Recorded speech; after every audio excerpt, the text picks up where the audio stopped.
NPD sekarang NPD terus apaan sih NPD, gue bilang sering Sekarang ngomongin cukup banyak sekarang. sih. Itu kan sebenarnya gangguan kepribadian. Apa tuh? Masuknya klaster B sebenarnya. Dia tuh barengan dengan histrionik. Kalau gampangnya histrionik tuh drama queen. Merasa jadi victim. Ya, mental victimnya berat. Tapi terus dia senang banget mendapatkan apresiasi dari orang lain gitu. Jadi uang melebay-lebaykan lah. Terus ada yang antisosial. Antisosial tuh dia berani untuk menabrak segala aturan. Kalau ada aturan, ya memang harus dilanggar kalau tidak sesuai dengan kepentingan dia. Yang ketiga itu yang narsisistik ini. Di posisi tertentu dia baik banget. Dia akan menjadi leader yang sangat baik karena satu egosentris. Jadi kalau dia udah bilang A, ya harus A. Mau orang lain ngomong apapun, kata dia nggak cukup baik karena ide dia yang paling baik. Nah, Perfeksionis juga tuh. perfeksionisnya di level yang menyusahkan orang lain ya bang. Membuat hidup orang lain perfectly masalah. Yang kedua nggak punya empati. Ketiga playing victim. Selalu ngerasa kayak gue adalah korban. Nah, padahal dia yang bikin masalahnya. Berarti dia nggak pernah belajar dari kesalahan-kesalahan dia dong. Oh, dia belajar untuk lebih sering menyalahkan orang lain. Kayak dia jalan nih nabrak ya. Dia nggak akan bilang maaf ya. Dia bilang lu sih berdiri di situ makanya gua nabrak. Kan bingung. Bukannya banyak yang kayak gitu orang gitu. Ya di level tertentu mungkin fun lah, tapi kalau udah sampai mengganggu kehidupan dan membuat orang lain tereksploitasi kan, terus manipulatif, banyak bohongnya, Bohongin orang ngebohongin orang. Kan diri sendiri sih the king, guys. dengan tujuan Mendapatkan keuntungan. Hidup bersama dia, kita harus berpikir dia yang harus untung terus. Si paling harus untung, si paling harus didengarkan, si paling harus dipentingkan. Oh, pokoknya kalau sama dia luar biasa lah pokoknya. Welcome to your channel QNC, berdiri kokoh di tengah. Mengapa saya terus tertarik untuk mengupas tentang gangguan kepribadian Narcissistic Personality Disorder atau NPD yang terindikasi diderita oleh mantan presiden kita yang ketujuh, yaitu Joko Widodo alias Jokowi. Sebab menurut saya, gangguan kepribadian NPD ini harus benar-benar dikenali oleh masyarakat Indonesia, agar jangan sampai disalah persepsikan untuk membebaskan diri dari jeratan hukum atas kesalahan-kesalahan dan kejahatan-kejahatan yang pernah dilakukan oleh seorang penderita gangguan NPD. Pada segmen video kali ini, saya ingin kembali merepost salah satu konten lama yang sekira 7 bulan lalu telah saya posting di YouTube untuk mengingatkan kita terhadap sifat-sifat yang dimiliki oleh seorang penderita gangguan NPD, agar kita paham betul seberapa berbahayakah seorang penderita gangguan Narcissistic Personality Disorder tersebut. Sebab bagaimanapun juga kita harus jujur, sampai saat ini pemerintahan di negara ini masih berada di bawah bayang-bayang kekuasaan mantan presiden ketujuh yang terindikasi menderita gangguan kepribadian NPD, yang tidak lain adalah Joko Widodo alias Jokowi. Meskipun Jokowi sudah tidak lagi menjabat sebagai presiden, namun kekuatan gaslighting Jokowi tetap melekat erat di diri Prabowo Subianto, sehingga Prabowo tidak mampu untuk melepaskan diri dari bayang-bayang Jokowi di setiap kebijakan pemerintahannya.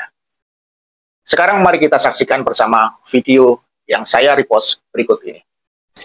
Jokowi adalah seorang penderita Narcissistic Personality Disorder NPD. NPD itu merupakan dark triad yang sangat berbahaya, 3 serangkai kegelapan yang berbahaya, di mana terdiri dari narsisis, machiavellism, serta psikopat. Di dalam hubungan jangka panjang, terikat secara pribadi, seorang penderita NPD atau narsisis adalah orang yang sangat menyulitkan kehidupan kita di dunia. Mengapa demikian? Sebab seorang narsisis adalah orang yang sangat mengagungkan dirinya sendiri dan tidak memiliki rasa empati, kepedulian terhadap orang lain.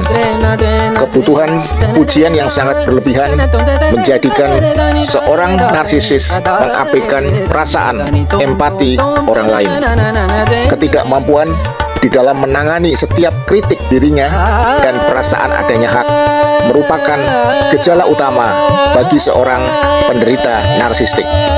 Hal tersebut memicu seorang narsistik untuk menjadi pembohong patologis, orang yang berbohong secara kompulsif dan berlebihan tanpa motif yang jelas. Kebohongan ini sangat mempengaruhi kehidupan sosial dan pekerjaan, sangat membahayakan diri sendiri maupun orang lain. Kebohongan patologis itu memiliki ciri berbohong tanpa alasan yang jelas, berbohong secara terus-menerus, dan sangat sulit untuk dihentikan, di mana kebohongan tersebut memiliki ciri yang sangat rumit, terperinci, dan penuh warna. Kemudian, bagaimana dengan Jokowi sendiri? Apakah dia benar-benar seorang penderita gangguan kepribadian Narcissistic Personality Disorder (NPD)? Marilah di dalam video ini kita bersama-sama mengupasnya lebih dalam lagi. Mana bayaran saya, Jokowi? Mana bayaran saya, Jokowi? Berapa kapasitas pabriknya? Itu Pak Jokowi yang nanya. 200 Pak per tahun. Iya per tahun. Kemudian dia minta Indonesia itu membutuhkan 60 unit, 60.000 unit mesin pertanian. Kalau hanya membuat 200, sampai kapan produk Indonesia ini mau bisa dipakai di negerinya sendiri? Akhirnya Pak, kami mampu 1.000, tapi kami ada kesulitan di permodalan. Ada apa enggak? Nanti bisa dibantu. Oke, sudah. Akhirnya berjalan. Produksi berjalan cuma selesai. Nah, di sini masalah mulai timbul. Ini tidak diambil. Terus ada langsung Pak Luhut ya, namanya Odo Manohutu. Tidak lupa saya. Dan menyebut nama ya. Ini pertama berani dibilang tidak kolaps, saya ini kolaps ya. Utang saya di bank silahkan dicek. Terpaksa hampir 80% karyawan kita terkena imbas PHK. Karena apa? Pemerintahnya bohong. Ketika orang berharap menyampaikan keinginannya ingin beli, ternyata tidak beli. Namanya apa? Kalau mesin itu katakanlah 100 juta, 1.000 unit Pak Jokowi bicara dan kita penuhi semuanya. Ini sudah 100 miliar. Nah ini di sini kan bisa kita bilang Pak, harusnya Bapak Jokowi sebagai seorang presiden ya, dia punya tanggung jawab moral, di mana dia kalau kita nggak percaya kata presiden kita sendiri di negeri ini, siapa lagi kita percaya, ya kan? Ya, tanggung jawab moralnya dia tuh apa sih Pak? Dari apa yang diomongin itu nggak pernah ada. Dia coba hubungin stafnya, hubungin Bapak atau Winan menanyakan gimana, nggak pernah ada Pak. Jadi kalau kami bersurat ke presiden sering, oke, tetapi tidak pernah ada jawaban. Saya tuh sempat juga terbohongi sama dia. Saya kan 2014 1,5 tahun di dalam. Ya, sebagai staf khusus Menteri SDM. Setelah saya bongkar Papa minta saham saat itu, Bung Panda, terus dipanggil saya, disuruh berhentikan. Dia bilang ini orang besar. Marah saya. Pada saat itu kan Setia Novanto apa segala, ya kan? Ini nggak bisa, ini harus dilawan. Nah, sampai saya katakan yang orang diutus pakai intelijen menghilangkan saya tetap jalan. Ini nggak bisa. Anda dibiarkan apa namanya perselingkuhan tingkat tinggi yang melibatkan istana, melibatkan semua pihak untuk merampok negara. Itu pernyataan saya. Nah, jadi saya bilang, oh orang ini ternyata ini pembohong besar. Siapa Bang? Pak Jokowi. Maksudnya di publik seakan-akan baik, ternyata nah ini juga. Nah, yang menarik Bung Panda adalah pada saat itu kan yang disebutkan kan terlibatkan Reza Khalid kan. Tahu-tahu nikah anaknya di nikah di Solo. Itu orang ini tamu VIP, foto khusus. Gimana logikanya saya bahwa ada orang yang sedang merampok negara jadi tamu VIP presiden. Gitu loh. Nah di situ ini nggak bisa dipercaya. Nah disitulah saya menjadi manusia merdeka. Nah saat itu Bang, saya ini nggak benar nih orang. Ini aku harus keluar dari pemerintahan. Nah malamnya tuh saya tanya istri saya, Mam, tabungan masih ada nggak? Kenapa? Aku mau mundur semua dari jabatan. Malam itu saya mundur semua dari jabatan dan saya kehilangan berapa Bang? 272 juta sebulan untuk menjadi manusia merdeka. Karena saya nggak mau bergabung sama orang munafik, orang pembohong, orang culas, orang licik.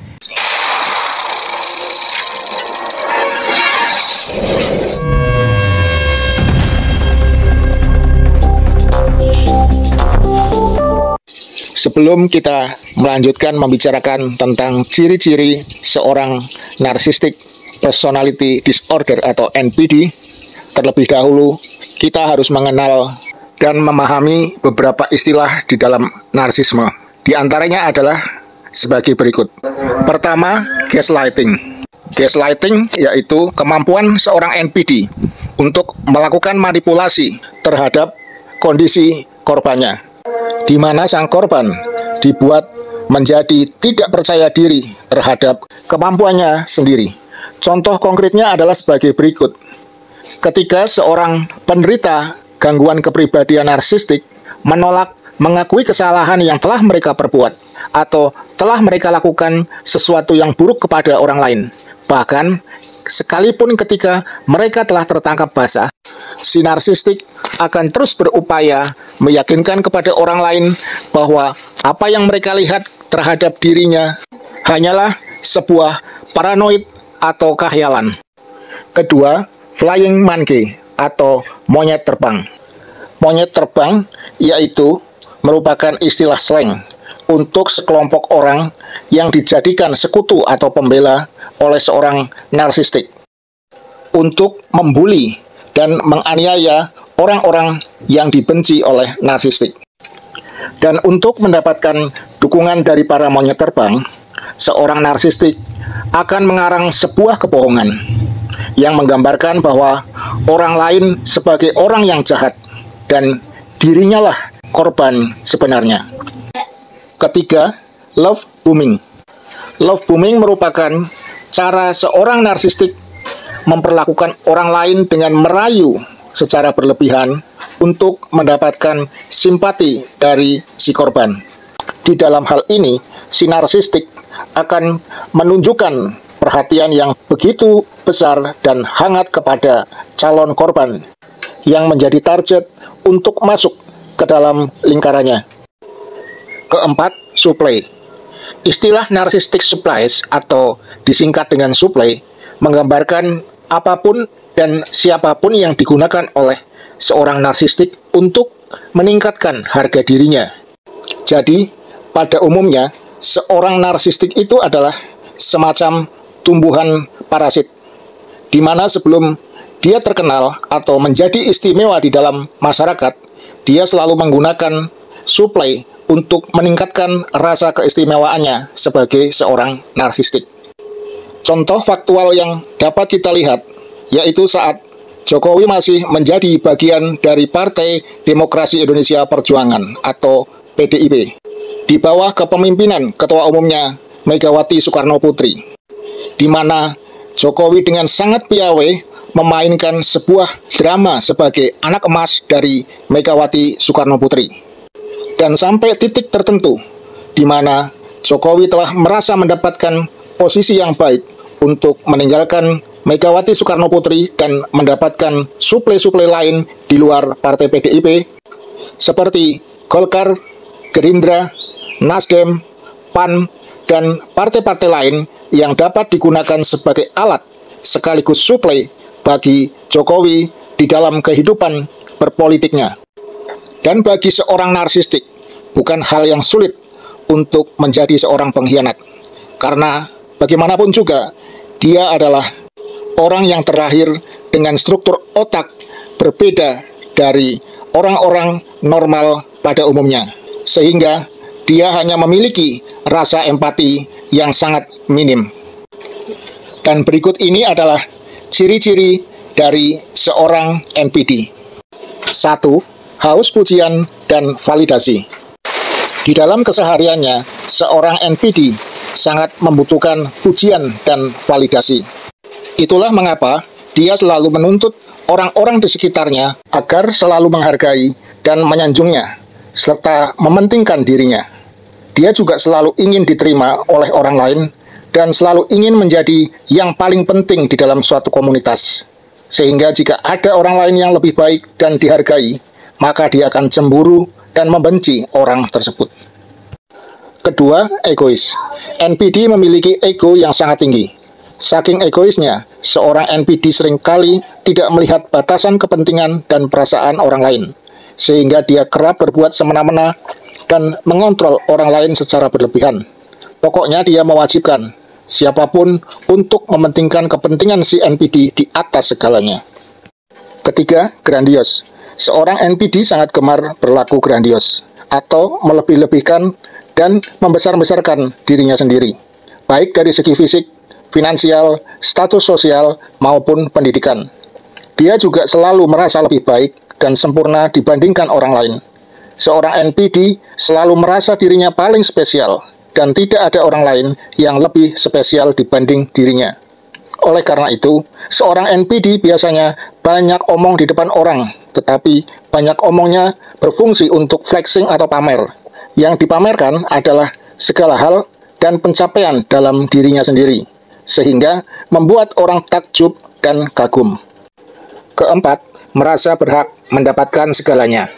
Seorang NPD selalu merasa dirinya berhak mendapatkan apapun di dunia ini. Itulah kenapa mereka juga ambisius dan kerap menuntut penghargaan, penghormatan, waktu, dan tenaga untuk melayaninya. 5.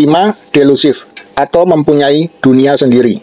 Seorang NPD biasanya hidup dalam dunia khayalannya, di mana dalam dunianya dia menjadi yang paling bagus, paling tinggi, paling sukses, paling baik, dan paling sempurna melebihi siapapun. Bahkan tak jarang, seorang NPD akan memaksakan dunianya kepada orang lain, sehingga dia kerap menderita delusi. 6. Rapuh kritikan. Seorang NPD tidak suka dikritik. Bagi dia sudah sempurna. Ketika dikritik, seorang NPD akan langsung marah dan bereaksi dengan membalas balik. Biasanya langsung menghina atau menyindir orang yang mengkritiknya, baik secara langsung maupun tidak langsung. 7. Manipulatif. Seorang NPD sangat suka memanfaatkan potensi dan sumber daya orang lain agar mau bekerja dan melayani dia. Seorang NPD bahkan sampai rela mempelajari berbagai teknik komunikasi hanya supaya dia bisa memenangkan mental dan hati orang lain, untuk kemudian dia manfaatkan demi kepentingan pribadinya. Dalam pekerjaan, seorang pemimpin yang NPD akan suka memeras anak buahnya dan suka mengklaim hasil kerja timnya sebagai prestasi pribadi. 8. Parasit yang kejam dan licik. Seorang narsistik atau NPD biasanya suka numpang hidup di orang lain.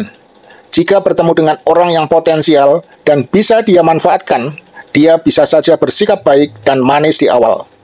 Tetapi setelah mendapatkan kepercayaan, dia akan langsung menyedot sumber daya yang dimiliki orang lain tersebut. Entah itu secara energi, finansial, pengetahuan, popularitas, atau status sosial.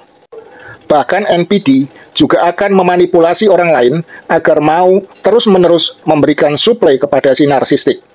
Itulah kenapa circle pergaulan orang-orang NPD biasanya hebat-hebat. Awal mula, dia akan pansos di situ. Lama-lama, dia akan memanipulasi orang lain agar tunduk kepadanya dan menjadi suplai baginya. Sehingga, segala sumber daya dan potensi mengalir ke si narsistik. Jadi, mirip lintah yang menghisap darah inangnya gitu loh. 9.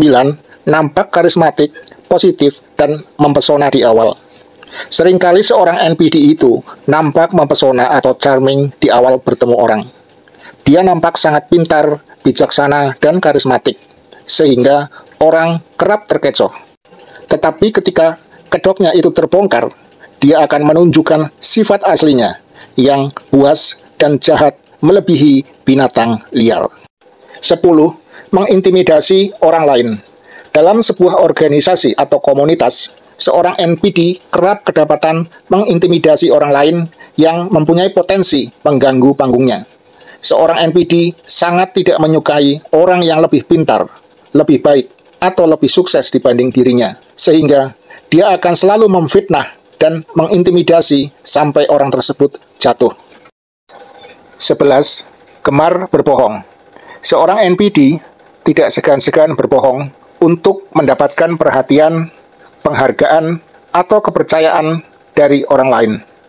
Bahkan dia sering menutupi kebohongannya dengan kebohongan-kebohongan lain.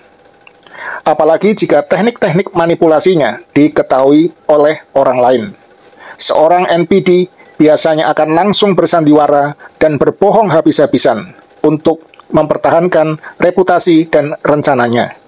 Dia bahkan sering mengadu domba orang lain dan playing victim untuk merusak orang lain demi menyelamatkan reputasinya. 12. Memiliki self-love atau self-esteem berlebihan. Mencintai diri sendiri atau self-love dan menghargai diri sendiri atau self-esteem itu memang penting jika dilakukan dalam kadar yang sehat. NPD memiliki self-love dan self-esteem yang berlebihan, sehingga tidak sehat secara mental. Inilah yang menyebabkan seorang NPD selalu merasa dirinya paling sempurna dibandingkan dengan orang lain. 13. Controlling. Biasanya seorang NPD suka mengontrol apapun. Dia merasa mempunyai ilmu yang tinggi serta karismatik, sehingga dia merasa saran dan petunjuknya harus didengarkan dan dieksekusi oleh orang lain. Bahkan dia juga kerap mengontrol hidup dan privasi orang lain. 14. Nampak alfa atau dominan. Seorang NPD kerap menjadi seorang alfa dalam komunitas. Dia akan tampil sebagai pusat perhatian, berbicara paling keras, paling lantang, dan tampak berkualitas atau paling berpendidikan, paling sukses, paling baik, sehingga orang-orang terpesona dan berbondong-bondong menjadi pengikutnya. 15. Minim empati, bahkan tanpa empati sama sekali. Sama seperti dark triad lainnya, seorang NPD juga sangat minim empati. Bahkan saking minimnya, seolah-olah dia tidak memiliki empati dan hati nurani sama sekali. Itulah yang membuat NPD bisa bertindak sangat licik dan kejam, karena dia tidak memiliki kemampuan untuk merasakan perasaan orang lain atau empati. Oleh karena itu, sebisa mungkin janganlah terlibat hubungan apapun dengan seorang narsistik atau NPD. Sebab dia adalah orang yang sangat manipulatif, licik, dan bisa berubah menjadi psikopat kapan saja apabila kemauannya tidak dituruti. Dan biasanya NPD sangat menyukai empat, karena empat adalah tipe orang yang sangat mudah dimanipulasi. Padahal sebenarnya empat mempunyai segudang potensi. Hanya saja mereka cenderung malu dan tidak suka flexing seperti NPD. Saya sendiri foto saya sudah hilang lagi. Disimpan. Ternyata kawan-kawan masih simpan semuanya komplit. Apakah dari SMA yang berbeda, Pak? Apakah teman-teman Enggak, ini dari Sabang sampai Merauke. Kalau yang teman di Lautan. berarti seperti mengenang masa lalu ya, Pak ya? Enggak juga. Oh, sering ketemu kok. Sering ketemu bukan ini aja. Ya. Nanti ditanya satu-satu. Kasih Pak. Ya. Kasih semuanya. Kasih. Kasih. Adriana. Ingat saya Pak. Masih ingat Pak Arif, Pak? Siap. Karena sering ketemu di perusahaan. Siap Pak. Kasih. Terima kasih, Pak. Demikianlah video ini saya persembahkan untuk kalian semua. Semoga bermanfaat dan menambah literasi untuk berpikir lebih cerdas. Jangan lupa support dan dukung terus channel ini untuk berkembang. Dengan subscribe, share, dan berikan pendapatmu di kolom komentar yang telah tersedia. Wabillahi taufiq wal hidayah. Wassalamualaikum warahmatullahi wabarakatuh.